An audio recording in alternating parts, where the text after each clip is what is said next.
मैंने अभी आपको बताया कि मॉनेटरी पॉलिसी कमेटी चाहती है कि वो 2012 का कंज्यूमर प्राइस इंडेक्स का 2012 जो बेस ईयर है उसका टारगेट 2 से 6% ऑफ कंज्यूमर प्राइस इंडेक्स रखना चाहती है। अब यहाँ पे एक कॉन्सेप्ट है समझने वाला कि मॉनेटरी पॉलिसी कमेटी ऐसा क्यों चाहती है कि आज के प्रेजेंट डेट में अगर मैं 2012 के बेस ईयर को कंपेयर करूं आज 2023 के साथ तो हमारी इन्फ्लेशन कंज्यूमर प्राइस इंडेक्स 2 से 6% तक बढ़ गया होना चाहिए।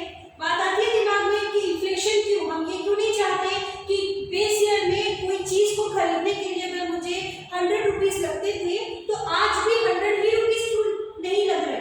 हम क्यों चाहते हैं कि उसका रेट थोड़ा सा कुछ परसेंटेज बढ़ जाए। मॉनेटरी पॉलिसी कमेटी ने 4% +2 -2 क्यों डिसाइड किया है, इस बात को समझिए।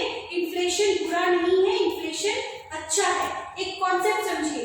मान के चलिए, जस्ट समझने के लिए एग्जांपल लेते हैं। 10 रुपए की आपने कोई चीज बनाई और उसे मार्केट में आपने 15 रुपए में बेचा, आपको प्रॉफिट हुआ 5 रुपए का। वही 10 रुपए की चीज को आपने 20 रुपए का मार्केट में बेचा, आपको प्रॉफिट हुआ 10 रुपए का। ये जो बड़ा हुआ आपका प्रॉफिट है, अब ये ज्यादा प्रॉफिट आएगा, आप ज्यादा अर्न करोगे।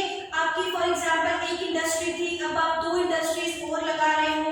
आपके एक ही प्रोडक्ट बनाते थे, अब आप 2 प्रोडक्ट्स और लॉन्च कर रहे हो।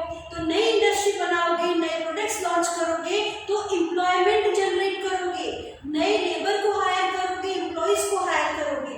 उन लोगों को सैलरी मिलेगी, वो लोग घर जाएंगे, खर्चा करेंगे, कंजम्पशन करेंगे, कंज्यूम करेंगे चीजें। जो कंज्यूम कर रहे हैं, जिनकी चीजें बिक रही है, उनको और प्रॉफिट हो रहा है, वो दोबारा से एक्सपैंड करेंगे। तो ये सर्कल है। देखिए, इन्फ्लेशन होने से 5 रुपए से चीज के बढ़ने से देश में एम्प्लॉयमेंट जनरेट होना शुरू हो गया।